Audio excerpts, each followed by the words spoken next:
Hey everybody, it's Jason Blaha here, and today I want to chat with you guys and gals a little bit about, again, it's going to be a topic, it's going to be a sore point for a lot of people, but it is a fact.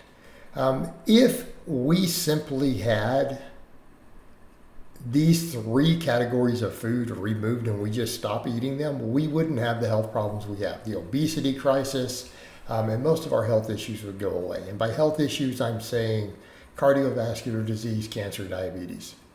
Okay, because we need to be clear, those are the three biggest killers. Obesity is an enormous factor, one of the most enormous factors in all three of them. So we also need to be clear on that. Okay, but if these three foods were removed and we simply ate none of them, obesity would drop 99%. In other words, 9 out of 10 people who are morbidly obese right now wouldn't be in 3 to 5 years. It would be completely gone. They would lose 50 pounds, 100 pounds, whatever. Okay? It would just be gone. It would be gone. Cardiovascular disease, diabetes, meaning type 2 diabetes, not type 1 because you're born with that. Most cancers. Oh, again, people don't want to hear that. And that latter is not even debated. 70 to 90% of cancers, depending upon the disease, because cancer is a dozen different diseases, right? They're all different, are completely lifestyle induced, right? So some cancers are not, 90%, they're like 70% lifestyle, 30% just bad luck. Things like childhood leukemia, definitely on that bad luck end, okay?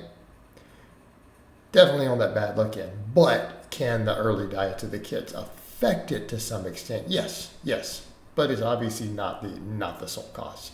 Let's get over and discuss what those foods are. And I'm just going to break them down. Refined sugars, refined fats, processed meat. Okay? Processed meat. That's your big ones. Okay? Now, obviously, we're setting aside drugs.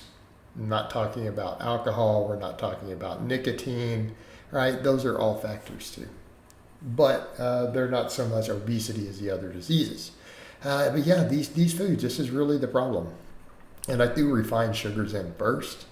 So again, all the low carb people who freak out because I'm going to mention butter and bacon. And we need to mention those. And I'm sorry, but that's its own rant. All these people I see out here who are like, I eat bacon and butter. Yeah, you look like you eat bacon and butter all day. I can tell. Half these carnivore people who say this, you look at them and they're not in shape. Hey, you can tell, dude. Yeah, I know that you live on bacon and butter. It's blaringly obvious. All right, now back over to the point. Refined sugars, top of the list. We know what refined fructose does.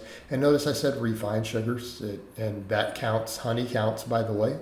Honey is absolutely a refined sugar, but we're generally talking about sucrose, which is table sugar, high fructose corn syrup. I don't think we need to differentiate between the two. People who want to argue about the two, that level of nuance, sorry, you're a moron.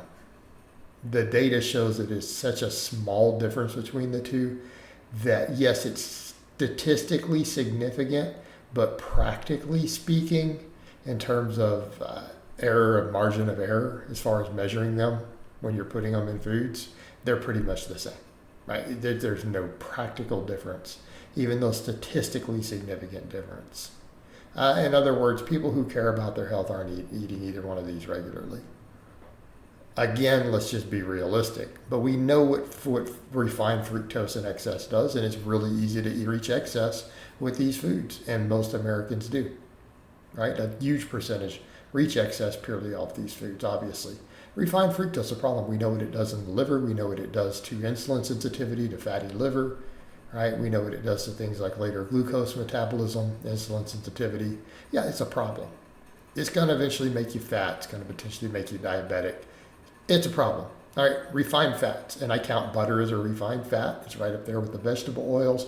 Again, when these other clowns, let's go to the other end, oh, it's not, it's better. No, it's not. Objectively speaking, butter is in no way remotely better than these refined oils.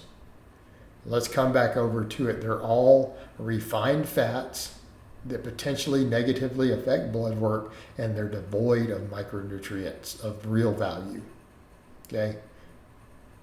And yes, butter. Butter is lower in vitamins and minerals than table sugar. Sorry, take the vitamin A out. That's the one thing it has. Sugar trumps it in everything else. Sugar is actually table sugar, like just crystalline sugar, is higher in tons of vitamins and stuff than even butter is. It's a garbage junk food. It is no better than the canola oil. It's not. All right, these foods are making you fat. That's it. Do you want to talk about what is contributing the most directly to obesity, not indirectly like the fructose that affects the metabolism and things, right? What is directly affecting the obesity in a real causative manner? All these refined fats. That counts your vegetable oils, your butter. I'll go out on a limb and say that people who are adding too many oils who don't have a high calorie turnover, even adding a bunch of healthy oils like extra virgin olive oil, you start adding too much of that to your diet. Yeah, it's healthy, but this is why you're still fat. It's empty fat calories, and fat is what we store. Okay? But it's empty. We're not getting a bunch of protein and other stuff with it. It's easy to overeat. Right? This is way up there.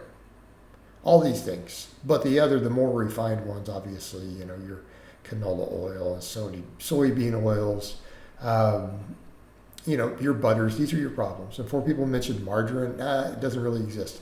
The old trans fat margarine is illegal in the U.S. It's not sold anymore. It's not in your food. That's a dead argument.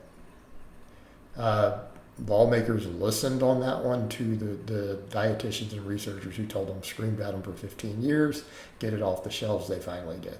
So for those who are unaware, that has already been done quite some time ago. So then we come over to processed meats, all your deli meats, your bacon, your sausage, right? Again, all the fat, the extremely high fat content relative to other meats in these, because all the extra fat and lard that's thrown in, all the nitrates for the preservatives, right? These are problematic. This is problematic. So this is where people say, well, I could just follow a lower carb approach, and I think low carb diets can work great. Yeah, man, you want to live on steak and avocados and eggs? Awesome. I'm on board. No problem for me. If you're talking about bacon and butter, yeah, problem. I don't think it's any better than you just consuming massive amounts of table sugar. It's just a different poison. Okay? So, this is what it comes down to. These are our problems, people. These foods are gone. These problems will go away. These problems will go away. All right, guys, but that's really all I have to say on that today. I hope it's been informative, and I'll talk to you guys and gals next time.